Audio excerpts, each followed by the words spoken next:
পালং শাক রান্না করব আলু বেগুন বড়ি দিয়ে। তার জন্য তেলটা গরম হয়ে গেছে, ওর মধ্যে একটু পাঁচফোড়ন দিয়ে দিয়েছি।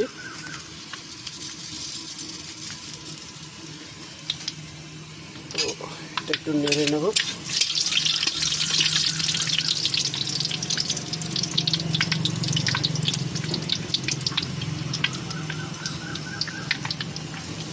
ফোড়নটা হয়ে গেছে, এর মধ্যে আমি ভাঙা বড়িগুলো দিয়ে দেবো।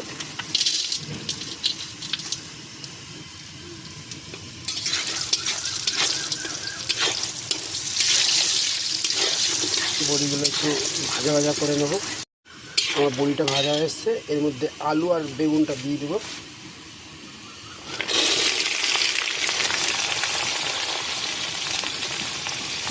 এটাকে ভালো করে ভাজবো। যখন এটা ভাজা হয়ে যাবে তখন আমি সব পালং শাকটা দেবো। তখন একটু ভালো করে নেড়ে নিই। এতে হলুদ দিয়ে দিয়েছি, এবার হালকা পরিমাণ লবণ দেবো, দিয়ে এটা একটু ভালো করে কষবো। যখন এটা একটু হালকা সিদ্ধ হয়ে আসবে তখন এর মধ্যে শাকগুলো দেবো।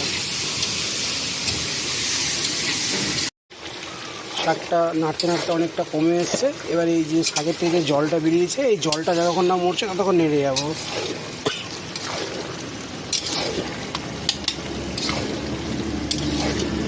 এই জলটা থেকেই পুরো জিনিসটা সেদ্ধ হয়ে যাবে। আর যখন জলটা শুকিয়ে যাবে তখন একদম পুরো মানে শুকনো, আর জলটা পুরো শুকিয়ে গেলে তারপর লাস্টে একটু হালকা নামানোর সময় চিনি দেবো, কারণ লবণ ও ঝাল যা আছে একদম পারফেক্ট। আর নামানোর সময় একটু চিনি দিয়ে দেবো, তাহলে সব কিছুর ব্যালেন্সটা ঠিকঠাক হয়ে যাবে। এই যে নাড়তে নাড়তে শাকটা আমার হয়ে এসছে, আর কিছুক্ষণের মধ্যে জলটা মরে যাবে। তো ততক্ষণ আমি চিনিটুকু দিয়ে দিচ্ছি স্বাদ অনুসারে।